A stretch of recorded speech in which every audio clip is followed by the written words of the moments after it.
The sound of shattering glass pierced through the darkness like a scream. Amelia's eyes snapped open, her heart already racing before her mind could catch up. The baby monitor on her nightstand crackled with static, then went silent. She threw off the covers, her bare feet hitting the cold marble floor as adrenaline flooded her system. Grace, before we continue with what happened next, let me remind you how we got here. Last time, Amelia Hartman's world shattered when Selena Chun, her husband's mistress, violently attacked her in the hospital, exposing a web of betrayal that sent shockwaves through the entire city. Selena was arrested, her revenge seemingly ended. But as Amelia was about to discover, that attack was just the opening move in a much darker game. The hallway stretched before her like a tunnel, each step echoing in the oppressive silence. Her daughter's room was at the end, the door slightly ajar. Wrong. She always kept it closed. Grace. Her voice came out strangled, barely a whisper. She pushed the door open. The nightlight cast soft shadows across the empty crib. The window was open, curtains billowing in the night breeze. And on the pillow where her 6-month-old daughter should have been sleeping peacefully, a burner phone vibrated once, twice, 3 times. Amelia's hands shook as she picked it up. One new message glowed on the screen. You took everything from me. Now I'll take her. The phone slipped from her fingers, clattering against the crib rail. A scream built in her throat, raw and primal, tearing through the mansion's silence. Alexander. Within minutes, the Hartman estate transformed into a fortress under siege. Alexander Hartman moved with terrifying precision, his face a mask of cold fury as he barked orders into his phone. Private security flooded the grounds, their flashlights cutting through the darkness like searchlights. Local police arrived within 10 minutes, but Alexander's people had already locked down every entrance, every exit, every possible escape route. Sir, one of the security team leaders approached, his face grim. We've swept the perimeter. No signs of forced entry from outside. Then it was someone already inside, Alexander said, his voice deadly calm. I want every staff member accounted for. Now, Amelia stood in Grace's doorway, wrapped in a blanket someone had draped over her shoulders, watching her father orchestrate the response with military efficiency. This was the Alexander Hartman the business world feared, calculating, ruthless, unstoppable. But for the first time in her life, his power felt hollow. What good was all his money, all his influence, if he couldn't protect his own granddaughter? Mrs. Hartman? A detective touched her elbow gently. We need to ask you some questions. She answered mechanically, her mind numb. No, she hadn't heard anything unusual before the glass broke. Yes, the burner phone was still in the crib. No, she didn't recognize the number. Ma'am, has your family received any threats recently? Anyone who might have a grudge? Amelia's laugh came out harsh and bitter. You mean besides the woman who tried to kill me in the hospital 3 weeks ago? The detective exchanged glances with his partner. We'll need to verify Ms. Chin's whereabouts, but she's currently in custody awaiting trial. Maximum security. There's no way. Then she has help. Alexander's voice cut through the room like a blade. He stood at the window, his silhouette backlit by the flashing police lights outside. This was coordinated. Professional. Dad. Amelia's voice cracked. Who would do this? What? He didn't answer. And in that silence, something cold settled in Amelia's chest. The lead investigator, a woman named Detective Morrison, approached Alexander with an evidence bag. Mr. Hartman, we found this in the crib, hidden under the blanket. A USB drive. Small, black, unremarkable except for the white label with neat handwriting. For the truth your family buried. Alexander's face went pale. Amelia had never seen her father lose his composure, but in that moment, something flickered across his features. Fear, maybe, or recognition. Play it, Amelia demanded. Now. Amelia, this isn't the time. My daughter is missing. Her voice rose to a shout. If that has answers, I want to see it. Detective Morrison cleared her throat. We should review this at the station, examine it properly. My house. My daughter. Play it. Alexander's tone left no room for argument. They gathered in his study, the massive oak desk covered in police equipment. A technician inserted the USB drive into a laptop, and the screen flickered to life. The footage was grainy, date-stamped 15 years ago. A hospital building, concrete and glass, modern and gleaming. Then the angle shifted, showing the interior, chaos. People running, screaming. Medical equipment sparking and failing. Ceiling tiles crashing down. And through the smoke and panic, bodies on gurneys, patients trapped, nurses crying for help. The camera zoomed in on a plaque near the entrance, half obscured by debris. St. Clarion Medical Center, a Hartman Global Medical Group facility. Amelia's breath caught. That's your company. The video continued. News footage now, reporters standing in front of the collapsed building. Headlines scrolled across the screen. Singapore hospital disaster claims 47 lives. Hartman Medical accused of cost-cutting measures. Investigation launched into structural failures. Then the footage cut to something else. Internal documents, emails, construction reports. All bearing the Hartman Global logo. All showing clear evidence that safety concerns had been ignored, that cheaper materials had been substituted, that inspections had been falsified. The final image was a photograph. A family, mother, father, 2 daughters. Happy, smiling, arms around each other. A date beneath it, the Cruz family. Victims of St. Clarion. Gone but not forgotten. The screen went black. The silence in the study was suffocating. Amelia stared at her father, at this man she thought she knew, and felt the ground shifting beneath her feet. Dad. Her voice was barely audible.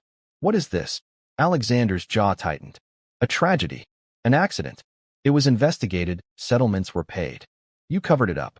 The words came out flat, emotionless, because if she let herself feel anything, she would shatter.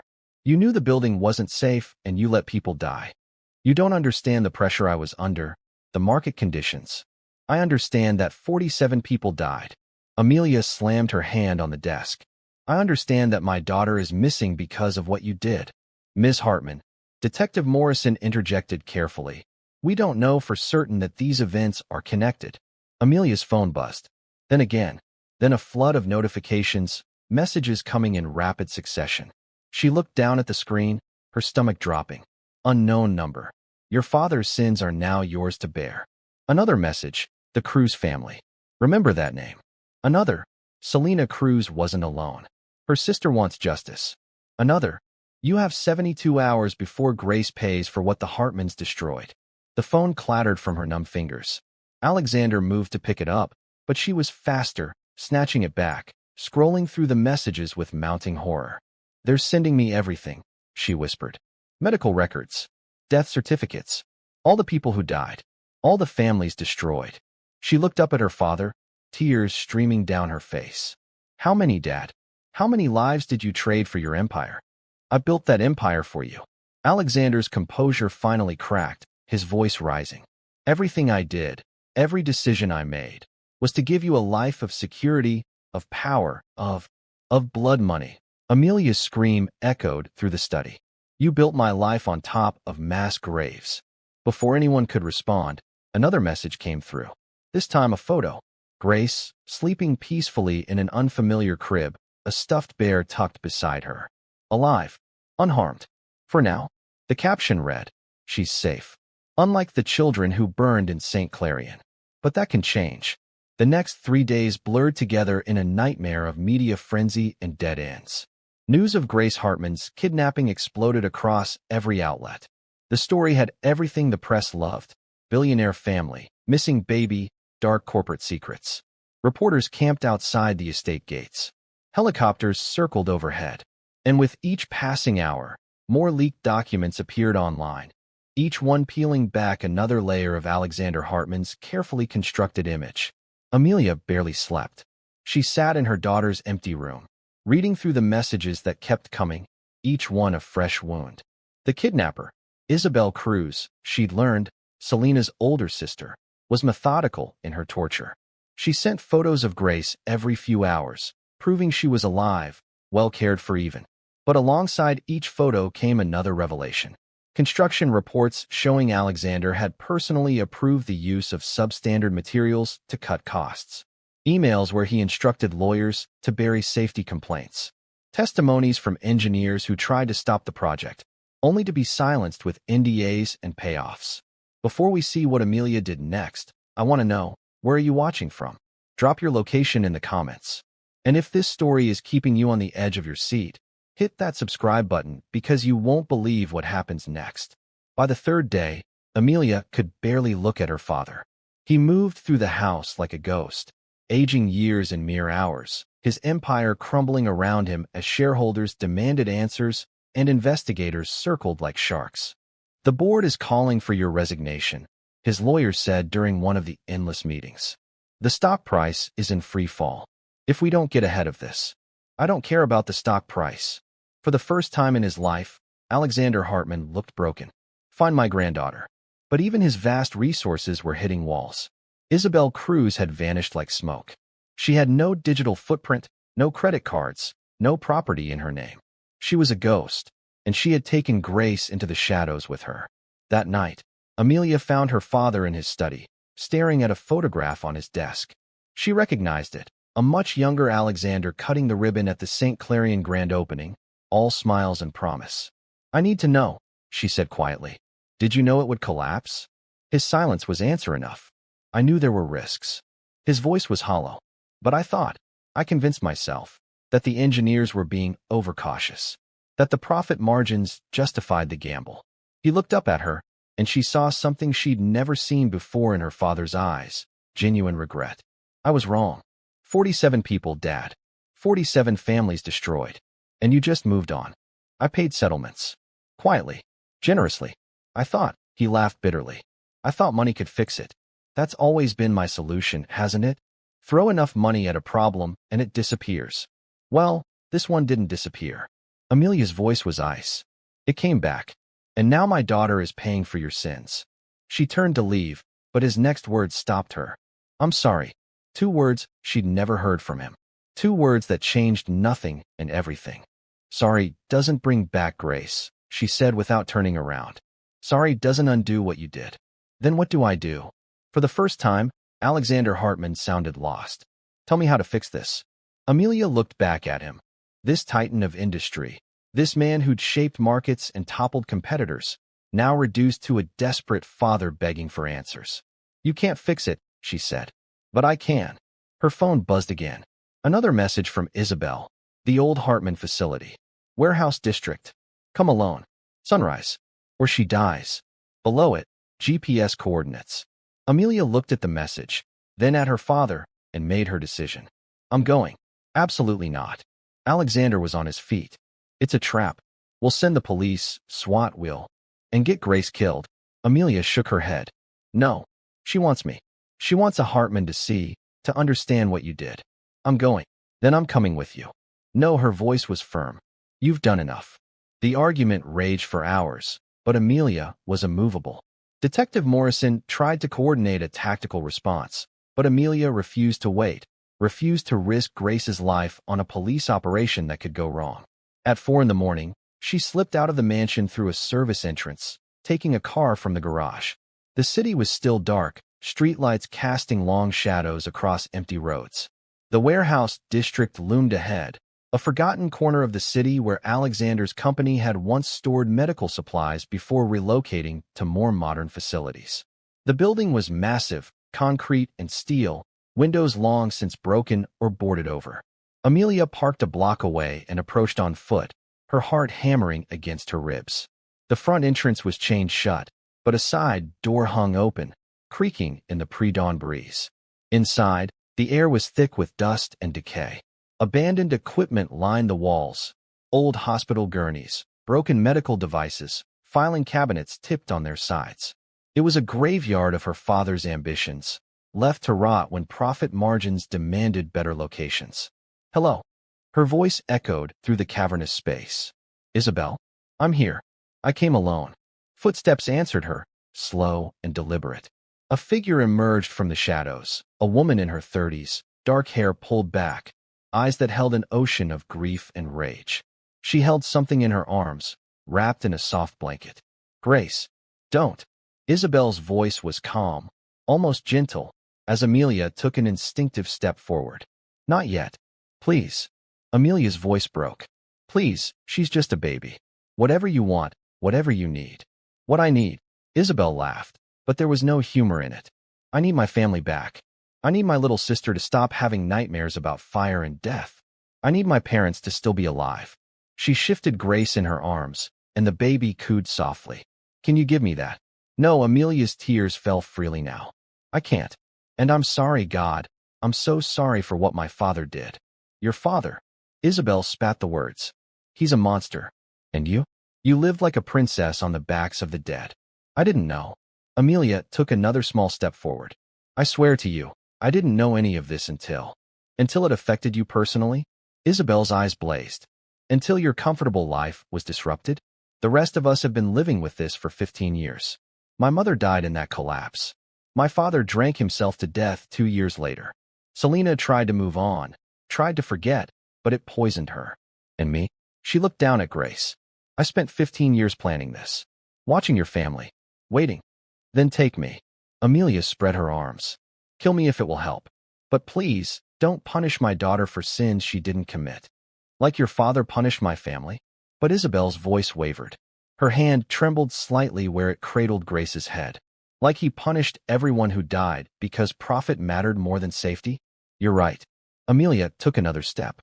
You're absolutely right. My father is guilty. The company is guilty. But Grace, her voice cracked. She's innocent. Just like your family was innocent. For a long moment, Isabel just stared at her.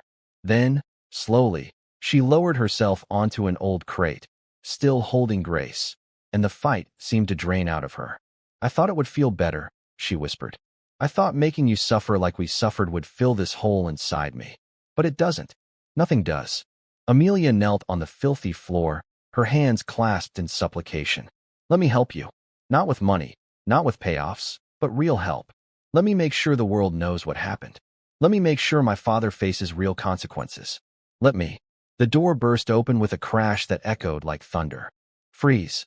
Police. Everything happened at once. Isabel jumped to her feet, clutching Grace. Flashlights blinded them. Shouts filled the air. And then Alexander was there, pushing past the police, his private security flanking him. Give me my granddaughter, he roared. Dad, no. Amelia screamed, but it was too late. Isabel backed against a wall, and suddenly there was a gun in her hand. Where had it come from? Pressed not to her own temple, not to Grace, but held loosely, trembling. You don't get to win, Isabel said, her voice breaking. Not again. Not this time. The police surrounded her, weapons drawn, shouting commands. Alexander's security did the same. In the center of the chaos, Grace began to cry, her wails piercing through the tension. And Amelia made a choice. She stood up, walked forward, and placed herself between Isabel and every gun in the room. Put them down, she said, her voice somehow steady. All of you, put the guns down. Amelia, get out of the way, Alexander started. No, she whirled on him. This ends now. Not with more violence. Not with more death. It ends with truth. She turned back to Isabel. You wanted us to know what it felt like? To lose everything? To have power turn against us? She reached into her pocket, pulling out a USB drive of her own, the one Detective Morrison had given her, containing all the evidence. I'm giving you what you want. Not revenge. Justice. She held it up for everyone to see. This is everything. All the evidence of the cover-up. All my father's crimes. I'm giving it to the police, to the press, to anyone who will listen. She looked directly at Isabel. Your family will have their truth. But my daughter gets to live. That's the deal. Isabel's gun hand shook. Grace's cries softened to whimpers. And in that moment, suspended between past and future, Amelia saw the decision forming in the other woman's eyes. You'll really do it? Isabel whispered. You'll destroy him? Your own father? Amelia glanced back at Alexander, saw the betrayal and hurt on his face, and felt her heart break. But she thought of those 47 families, of Selena in prison, of Grace crying in a stranger's arms. Yes, she said firmly. He destroyed himself. I'm just making sure everyone knows it. She took another step toward Isabel. Give me Grace. Please.